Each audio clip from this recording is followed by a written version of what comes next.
So here's a sermon that I gave about a month ago for Ingathering Sunday. Ingathering Sunday is when in our church we try to get everything up and running again after a long, slow, warm summer.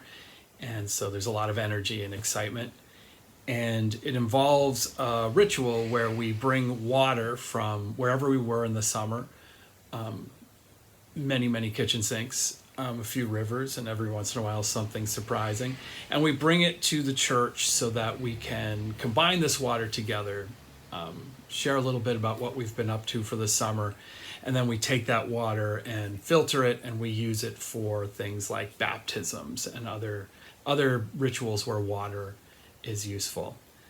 For this Sunday, I was focusing on the idea of wisdom, or the idea of being lost and then found, and how wisdom works in that process.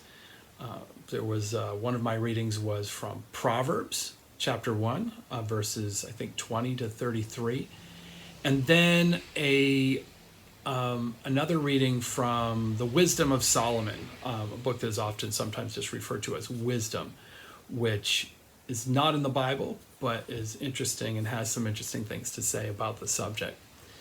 So those are the readings, and that was the day.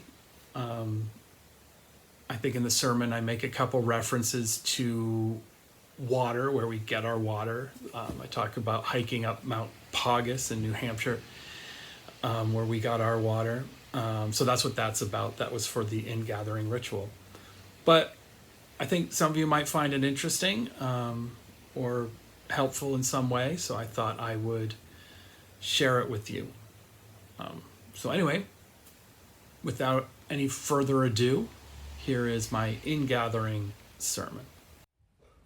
So we're going to start with some words from Proverbs, from Wisdom. Says this, grumpy wisdom. When panic strikes you like a storm and your calamity comes like a whirlwind, when distress and anguish come upon you, then they will call upon me, but I will not answer. They will seek me diligently, but will not find me. They will call upon me, but I will not answer.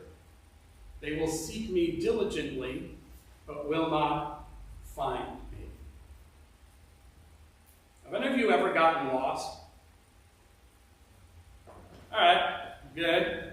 Maybe there's one or two of us out there with an excellent sense of direction, but, most of us have.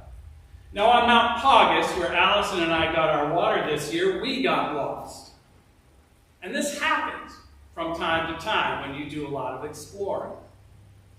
Paugus is reached on a trail that plunges into a valley between larger peaks, and on this particular day, after a couple hours of walking, the water draining off the top of the mountains had obscured the trail.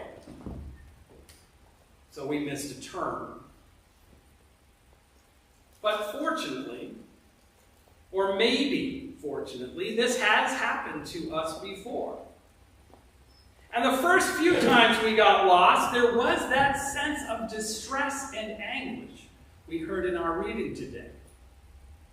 Moments of fear, recrimination, and self-recrimination.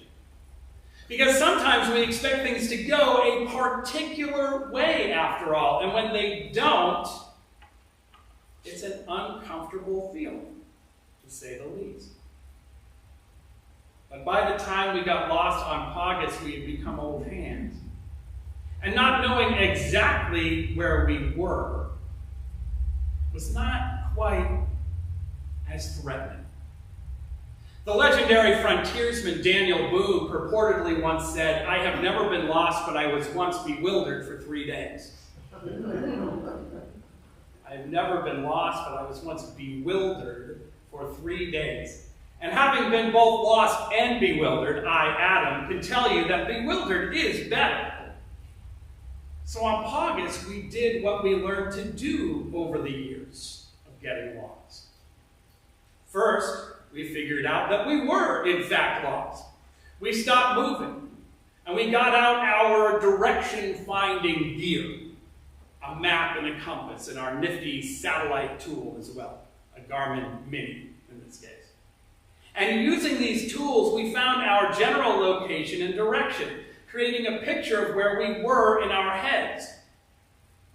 And then we proceeded toward a reachable spot on the map where we knew a trail would be. But we did more than that. We stayed mindful of where we were, even if we weren't entirely sure where that was. And we took a look at the situation on the ground, the dense rolling landscape we were walking through. We kept the sound of a river on our right so we wouldn't wander too far to our left and therefore from our plotted line. And finally, we worked as a team, keeping things light and staying on course, prioritizing our relationship with each other, our relationship with the pictures in our head, and our relationship with the actual forest we were moving through. After all, the difference between bewildered and lost is what you do with the panic that can strike you like a storm, as Proverbs describes it. Now, obviously, Allison and I are both here today, so things worked out fine. There will be coffee hour. But it seemed worth bringing up, because in spite of what Daniel Boone says, we all do get lost at times. We all feel the rising fear, and when we do, we learn. When we get lost, we learn. As we travel through life, we all miss the mark, the blaze, the sign. And while the trail may not be in the midst of the Sandwich Wilderness area, and good for you if it isn't, it may not even be a physical lostness at all. So when it happens to us, where we live, who we live with, and where we work or study, we learn how to avoid the situation next time. Perhaps most importantly, we learn how to walk through our lostness. We learn about how to be wise and grounded.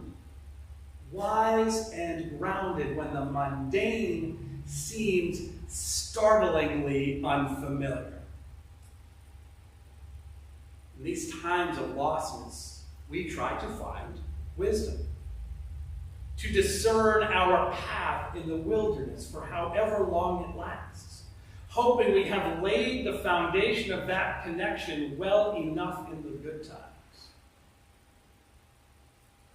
Now, I know some of you are aware of this, and I've said it before, but in role-playing games, like Dungeons & Dragons, yes, we're going there again, in role-playing games like Dungeons & Dragons, each character is defined by a number of attributes with mathematical advantages or disadvantages.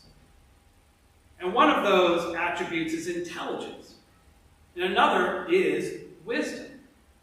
In the game, these have a symbiotic relationship. Intelligence is what you know, and wisdom is what you do with the knowledge.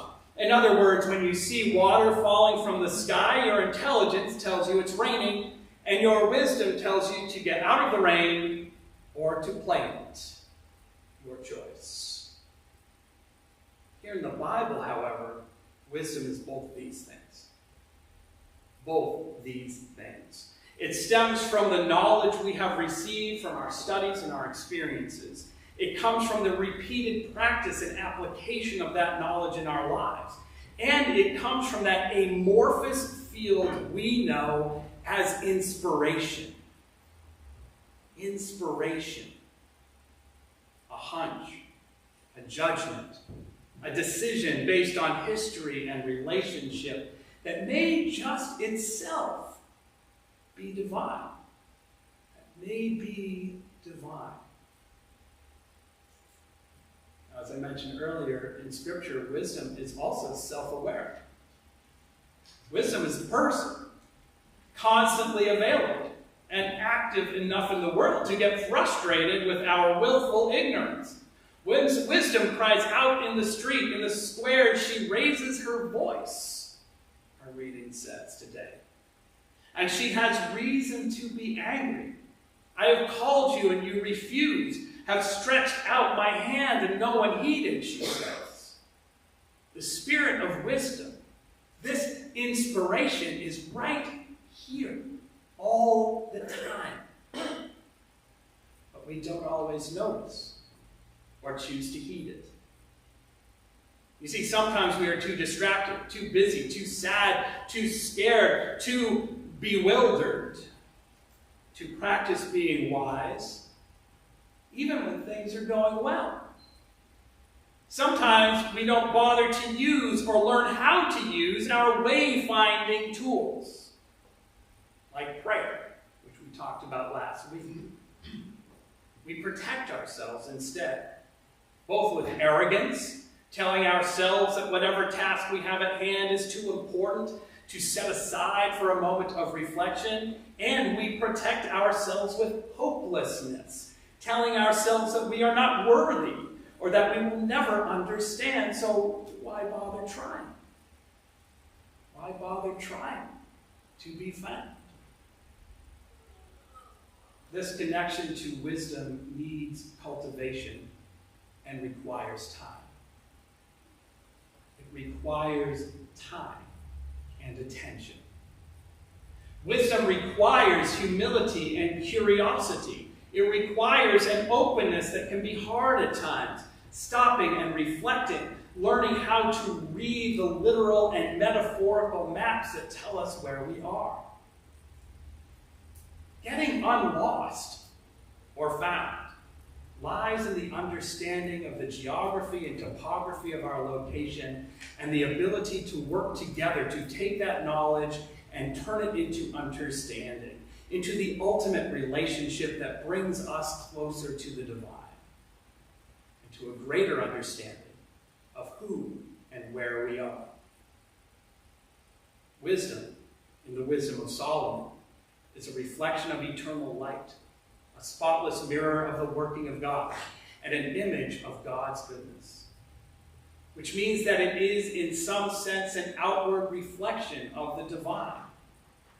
So as we gather back together today, bringing our memories and lessons of our time away, let us take a moment to consider when we have been lost, and how we have been found, and where wisdom found